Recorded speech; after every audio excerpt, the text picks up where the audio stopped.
Assalamualaikum warahmatullahi wabarakatuh. Good morning. Let me introduce myself. My name is Isabella as affirmative team from One High School Mangunjaya with the motion about this house would abolish the primary and middle school years that group children based on age and instead group them by competency and intelligence. So, I would like to give the limitation, definition, and argument about this motion today.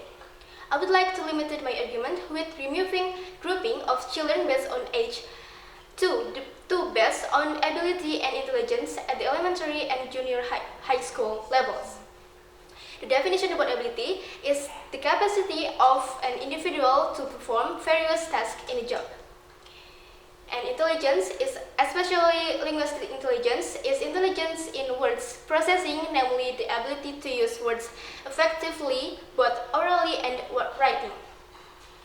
According to Imran, 2012, page 997, grouping its placement of student according to the characteristics that exist in a student. And my argument about this motion is ability and intelligence are one thing that can be said to be mutually sustainable, especially in the educational sphere. This year, the educational system in Indonesia has implemented an independent curriculum.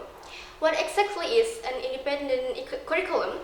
The independent curriculum is a curriculum with diverse intracurricular learning where the content will be more optimal, so that students have enough time to explore concept and strength, competence. Removing groupings based on age and replacing them with abilities and intelligence has many benefits, not only for students but also for teachers.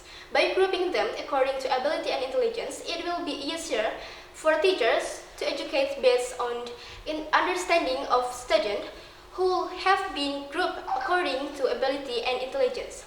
This action will certainly affect the progress of education in Indonesia, where previously the education system in Indonesia still used a heterogeneous or diverse system which required various students with their respective abilities to become one and adapt to each other. Meanwhile, the current independent curriculum prioritize student abilities and intelligence and group them all into one, which is very effective for advancing education in Indonesia. Because by joining students who have the ability and intelligence into one group, it will increase the competitive spirit of each student, which also increase each student enthusiasm for learning.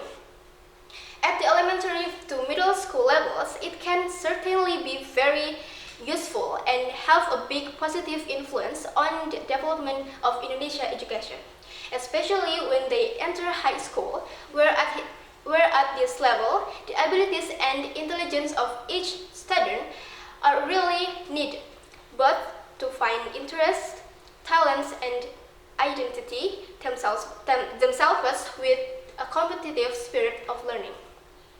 According to Imran, 1994, ability grouping refers in the form of grouping by teachers, school officials, by policymakers aiming to group students into classes or school based on ability them.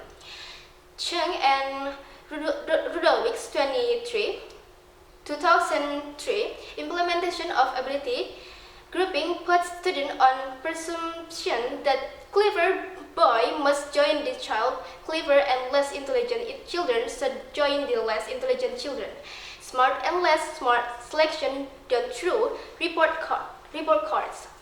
Usually, the teacher takes some student to remain above in a class, then render one with another ranked student above other classes. It is very effective to apply. Therefore, I agree with the trial this time stating this house would abolish primary and middle school years that group children based on age and instead group them by competence and intelligence. So from that, I agree with the trial this time that state this house would abolish the primary and middle school years that group children based on age and instead group them by competence and intelligence, because it is time for Indonesian education to rise and progress. Thank you.